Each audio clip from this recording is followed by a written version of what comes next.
Marami ang naniniwalang laughter is the best medicine dahil ang pagtawa daw ay ang nature's best and fastest stress buster. Kaya alam niyo bang dito sa Pilipinas ay may isang grupo na nagtayo ng sinasabing laughter yoga. Ano nga ba ito at paano nga ba ginagawa ang laughter yoga? Kaya inimbitahan namin dito sa PTV News Center ang founder na si Paulo Trinidad ng Pinoy Laughter Yoga. Good morning, Paulo. Magandang umaga po. So, sir, maraming klase ng yoga pero ngayon ko lang yata narinig itong laughter yoga. Ano po ba ito? Sir, ito pong Pinoy Laughter Yoga, napakasimple lang po. In layman's term, ito po ay laughter therapy. Ang katumbas po ng pagtawa sa tinuturo namin sa mga sessions na to, yung 10 minutes lang po nito ng isang session, katumbas na po yung isang 30 minutes na heavy workout. So, 10 minutes lang. Ito po ba may scientific evidence na talaga effective po ito? Sir, opo, scientific po ito sa mga pag-aaral po mismo ni Dr. William Fry. Tapos, yung founder po niya, si Dr. Madan Kataria, isang medical doctor mismo. Isa po sa pag-aaral ni Dr. William Fry na napakaganda po, 20 seconds lang daw po ng laughter, miski pinepeke nyo lang po ito, is equivalent to a 3 to 5 minutes heavy workout. Saka marami ho mga pag-aaral mismo, lalo na sa mga viewers, kung gusto nyo ho i-google, makikita nyo, effective ho siya pati sa mga cancer patients, pati ho sa may diabetes. Saka pag tumatawa ho kayo ng tama, yun po yung tinuturo ko ngayon sa buong Pilipinas, pati ho yung inflammation na pa-prevent. Pagdating niyan sa inflammation, ito po yung pag-prevent din ng cancer. Okay, so sir, ibig sabihin ito ay parang cardiovascular exercise. Opo. Ito po bang, gaano po ito ka-epektibo? Ano pong mga benepisyong makukuha ng isang tao dito? Okay. Very effective po dahil po, benefits, Ang benefits po niya, sa pagtawan yung tama, namamasahin na yung puso po ninyo. Gaya ng sabi ko kanina, 20 seconds lang po ng fake na laughter, katumbas na ng 3 to 5 minutes na heavy workout. Ngayon, ang maganda, pag gagawin po natin siya, lalo na sa matatanda na sedentary na yung lifestyle, napakaganda po ng exercise sa puso. Sa pag-aaral din po, pinatawan nila yung mga stress sa tao, ang mangyari po, yung stress levels po nila bumagsak po talaga. At ang isang maganda po, kapag tumatawa silang tama, yung blood circulation po, talagang napaka-perfect ng blood circulation sa buong katawan.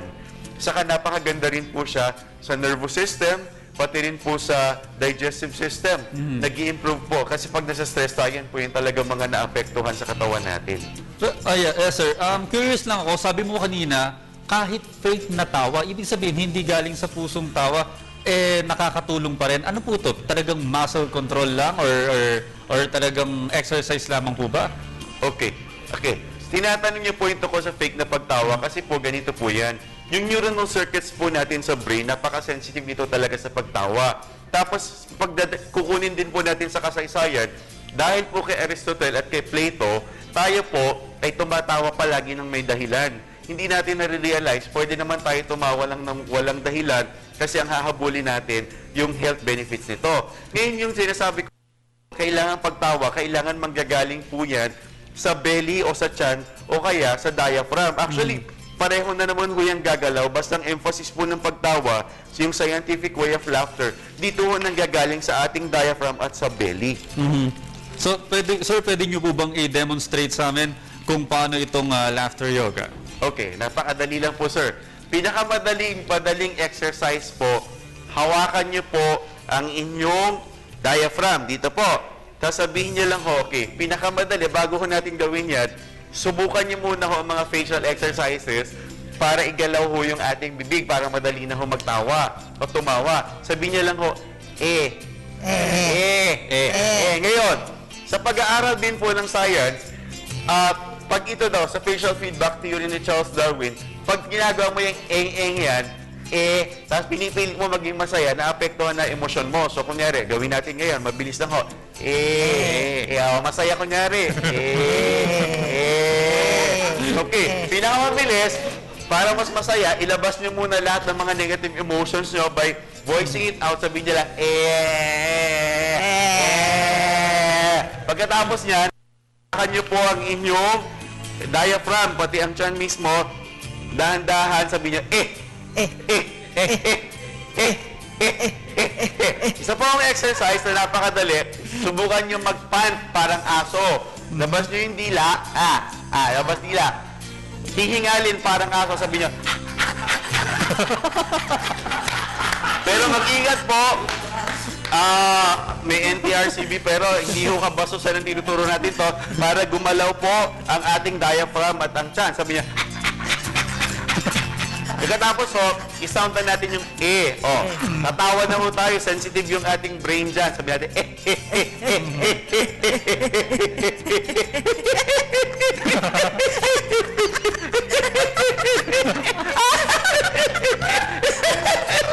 So, magitan lang po ng pagtawang yun, sa pag-aaral ng mga doktor, yung stress levels bumabagsak na po. Kaya ito yung napakaganda, lalo na ho ngayon sa campaign ng gobyerno ng DOH sa pagpapababa po ng dengue fever, ng dengue virus. Halimbawa ho, meron dengue virus at ang immune system ng mga bata ay mataas, hindi sila basta-basta magkakaroon ng dengue fever. So, subukan ho natin ulit.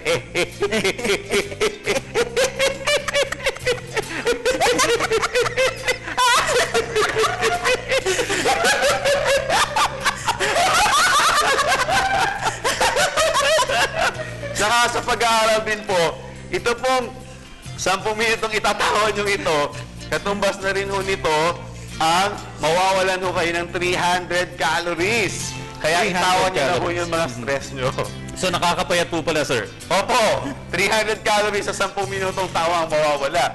Saka sabi rin ho ni Norman Cousins, ito daw ay isang internal jogging dahil yung mga muscles nyo talagang na-activate. So, ito po ba ay araw-araw na dapat ginagawa? Kasi, ang worry ko lang dito, sir, kapag ako ginawa ko ito mag-isa at na may nakakita sa akin, baka iba ang isipin. Pero ito po ba ay ginagawa ng araw-araw or 3 times a week? Sir, ganito po yan.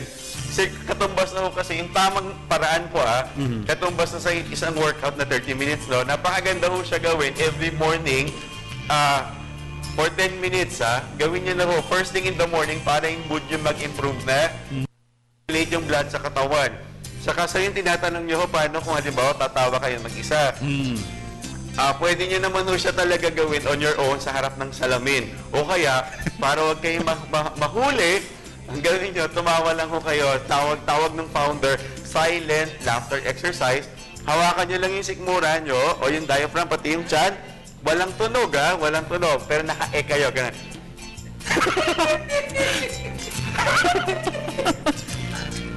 Yun po. Very effective na ho. Okay, ito po ba may kasamang diet? Or pwede lang, bukod po talaga ito? So, tinatanong niyo kung kailangan may diet na kasama. Sir, yung usual po, sinasabi ng mga doktor, kailangan sundin natin ang tamang dieta. Kasi ho, hindi naman natin makukuha sa tamang tawa lang yung tamang dieta. Nothing beats the right diet. Pero sir, siguro dapat iwasan yung mga pagkain ng mga katulad ng kamote. Lalo na't ginagawa itong laughter yoga. Sir, nakakagulat yung tanong nyo kasi alam naman natin kung gaano kagaling ang kamote. Kailangan natin yan. Actually, napakagaling na pagkain yan. Kaya lang gaya ng sinabi nyo, delikado. Kasi sa mga sessions na ginagawa ko, pati sa mga pari at madre, minsan hindi mapigilan. Lumalabas po talaga yung hangin sa likod nila. Yun na lang po yung pwede ko sabihin. So, ibig sabihin, even before ka mag-exam, ito makakatulong ito. Or yung may mga gagawin kang mga bagay para itong warm up din sa iyong araw. Yes, opo sir. Lalo na ho sa mga tao sa gobyerno, malaking magagawa nito. Siguro lalo na ho sa Senado, lalo na ho yung mga for anger management, malaki yung magagawa nito kasi mapapansin nyo, mag-iiba talaga yung mood ninyo. Siguro applicable dyan yung sinasabi mo kanina na hindi naman talaga natatawa pero tumatawa. Sir, paano po ito? Paano po kayo makokontak? Saan po ba? Kailangan po ba ng gym dito? Or ng isang area? Or kailangan nyo lang dumaan? Or kailangan lang ng isang interested na tao na magpakonsulta sa inyo? Sir, unang-una, ang maganda dito magsumali po kayo sa Pinay Laughter Yoga. Hindi kailangan ng gym. Iski saan pwede ho gawin. At the same time, ay text nyo na lang po ako, 0926-649-3777. 0926-649-3779. Sumama po kayo sa akin, ititrain ko po kayo para mas mapalagana po natin siya sa buong bansa. Okay, maraming salamat po at pinasayin nyo kami dito sa may PTV News Center ngayong umagang ito. Okay, last demo po, bago tayo magpaalam. O, kunyari yun, nagja-jack and poy. Ito, Pilipinong-Pilipino. Nagja-jack and poy, di ba? Jack and poy. Hari, hari, hoy. Okay, imbis na mag-jack and poy, igagawin nyo, tatanggalin nyo yung stress nyo. O, hinga malalim. Tapos, ilalabas nyo, jack and poy, patawa na.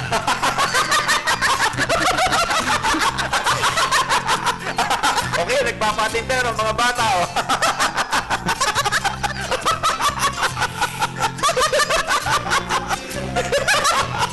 Yung mga Pinoy values po, yun yung kailangan natin ipasok dito. Okay, maraming salamat po. Pinasayin nyo kami ngayong umagang ito. Nakapanayan po natin si Mr. Paulo Trinidad, ang founder ng Pinoy Laughter Yoga.